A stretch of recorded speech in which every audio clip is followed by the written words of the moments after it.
بہت سارے لوگ ملتے ہیں، پرچیاں دیتے ہیں، بیماری ہے، قرضہ ہے، پریشانی ہے، جناب گھر پہ بڑے مسائل ہیں، جس کام میں ہاتھ ڈالتا ہوں وہ کام برباد ہو جاتا ہے۔ سنو بریلی کے تاجدار سب باتوں کا سولوشن کیا دے رہے ہیں، حل کیا بتا رہے ہیں؟ فرماتے قسمت میں لاکھ پیچ ہوں، 100 بل 1000 کج۔ کہتے گتھی بن گئی ہے نا زندگی، ایسا لگتا ہے گتھی ہو گئی ہے، سمجھ ہی نہیں آ رہا کون سا سرا پکڑوں، کیسے مسائل حل کروں، ایک مسئلہ حل کرتا ہوں دوسرا کھڑا، دوسرا حل کرتا ہوں تیسرا۔ امام عشق و محبت کہتے ہیں قسمت میں لاکھ پیچ ہوں، 100 بل 1000 کج، آقا یہ ساری گتھی ایک تیری سیدھی نظر کی ہے، ایک نظر پڑنی ہے ساری گتھیاں سلجھ جانی ہے۔ ایک دوست نے دوسرے دوست سے قرض لیا، جو دوست نے اپنے دوسرے دوست سے 3000 دینار کا قرض لیا۔ 3000 دینار ایک اچھی رقم ہوتی ہے، یعنی سونے کی اشرفیاں۔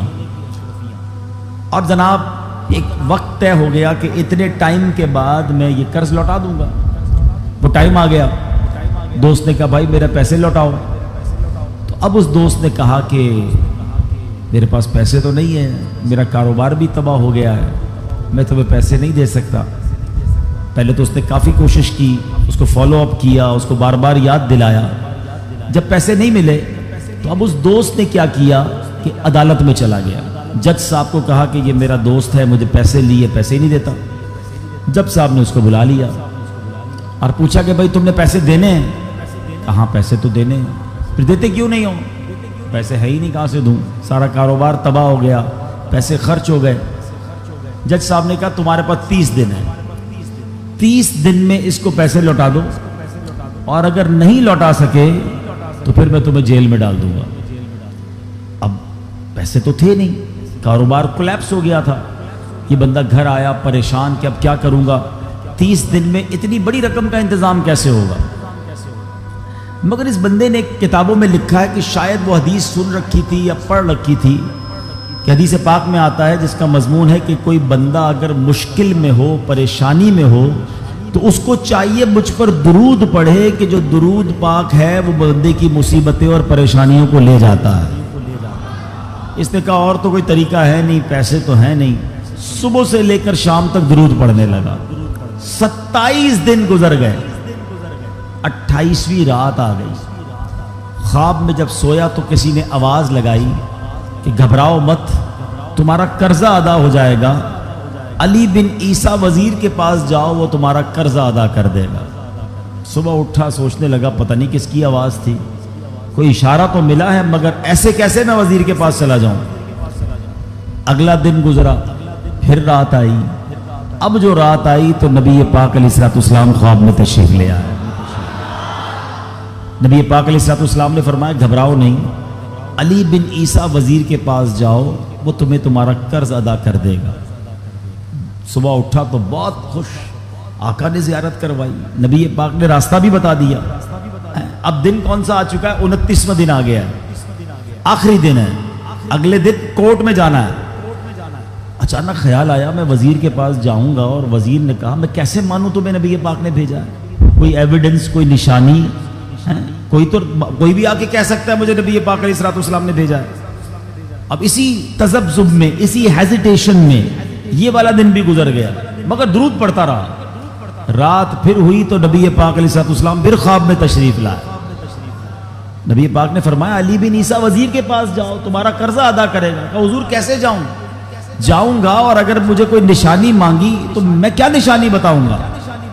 پیارے آقا علیہ الصلوۃ والسلام نے فرمایا اسے جا کر کہنا کہ تم 5000 بار روزانہ صبح فجر کی نماز کے بعد درود پاک پڑھتے ہو، یہ راز صرف تمہیں پتا ہے، تمہارے رب کو پتا ہے، اور کسی کو نہیں پتا، اور جب تک گنتی پوری نہیں ہوتی تم کسی سے بات بھی نہیں کرتے۔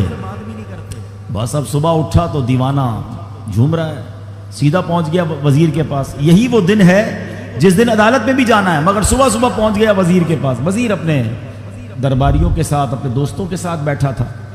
کہا پیغام دیجئے وزیر صاحب سے کہ مجھے آپ سے ملاقات کرنی ہے، بڑا امپورٹنٹ، بڑا اہم پیغام لایا ہوں۔ وزیر صاحب نے جب یہ سنا تو کہا پوچھو کس کا پیغام لایا؟ باہر سے جواب دیا کہ میں نبی پاک علیہ الصلوۃ والسلام کا پیغام لایا ہوں۔ اب وزیر تھا تو عاشق رسول، فوراً اندر بلایا کہ فرمائیے کیا پیغام ہے؟ کہ نبی پاک علیہ السلام نے تمہارے پاس بھیجا ہے اور 3000 دینار معلوم ہے، آپ کے رب کو معلوم ہے۔ وزیر تو جھوم اٹھا نا، اس کے تو درود پاک مقبول ہو گئے، کہتا ہے مرحبا یا رسول اللہ، اپنے کمرے میں گیا، واپس آیا، 3000 دینار نہیں، وہ 9000 دینار لے کر آیا۔ کہتا ہے پہلے 3000 تو نبی پاک کا حکم، آقا کا حکم سر آنکھوں پر، لبیک یا رسول اللہ، یہ لیجئے۔ دوسرے 3000 آپ نے میرے گھر تک قدم رنجا فرمایا، اتنی پیاری خوشخبری سنائی، یہ اس کا تحفہ ہے۔ تیسرے 3000 لیجئے کہ اب اپنے بچوں کے لیے اس سے کوئی کاروبار وغیرہ شروع کریں اور ایک وعدہ بھی کر کے جائیں۔ اب زندگی میں آپ کو جب بھی کوئی کام پڑے نا، آپ نے کہیں اور نہیں جانا، مجھے خدمت کا موقع دینا ہے۔ اللہ اکبر، یہ دیوانہ تو خوش، اب پہنچ گیا عدالت میں۔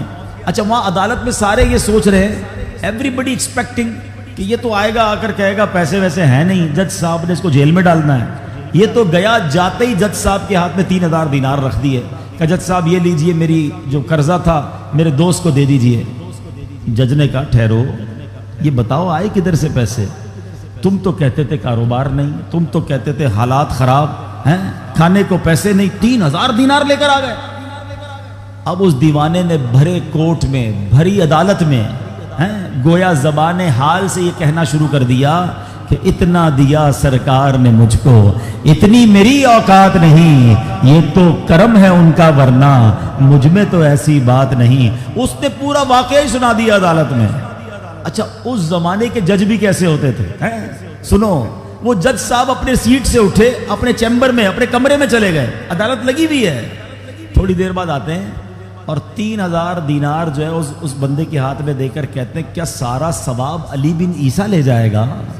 میں بھی تو نبی پاک کا امتی ہوں، تمہارا قرضہ میں ادا کرتا ہوں۔ اچھا اب یہ سارا ماجرا وہ دوست بھی دیکھ رہا ہے جس نے کیس کیا تھا، اس نے کہا جج صاحب ٹھہریے، ایسا کرم اس پر ہوا ہے، میں اس سے پیسے لے کر کیا کروں گا؟ قلم اور کاغذ لائیے، میں اپنا قرضہ ہی معاف کر دیتا ہوں۔ اچھا اب یہ عاشق رسول جج صاحب کو کہتا ہے جج صاحب ہوں تواڈے پیسے تو واپس لے لو، آپ اپنے پیسے تو اب واپس لے لو، میں نے کیا کرنا ہے، قرضہ ہی معاف ہو گیا۔ اور جج کہتا ہے بھائی اللہ کے رسول کے نام پر پیسے نکالے ہیں، اب یہ پیسے میں نے واپس نہیں لینے، یہ پیسے تم اپنے ساتھ ہی لے جاؤ۔ اب یہ دیوانہ جو ایک رات پہلے 1 روپیہ نہیں ہے، صبح اس کو اس بات کا خوف ہے کہ مجھے گرفتاری دینی ہے، اب 12000 دینار لے کر اپنے گھر کو واپس جا رہا ہے۔ تو یہ درود پاک ہے، یہ نبی پاک کی طرف لو لگانا ہے۔ جب کرم ہوتا ہے حالات بدل جاتے ہیں، جب کرم ہوتا ہے حالات بدل جاتے ہیں، کھوٹے سکے بھی سرے بازار میں چل جاتے ہیں۔ بات یہ ہے کہ نگاہ عنایت پڑ جائے، یہ ایسے ہی نہیں اعلیٰ حضرت نے لکھا کہ جس طرف اٹھ گئی دم میں دم آ گیا، بلکہ اس کی تضمین بڑی پیاری ہے، رخ جدھر ہو گیا زندگی پا گیا، پڑ گئی جس پہ محشر میں بخشا گیا، تو جس طرف اٹھ گئی دم میں دم آ گیا، اس نگاہ عنایت پہ لاکھوں سلام، بس نظر پڑنے کی دیر ہے، توجہ ہونے کی دیر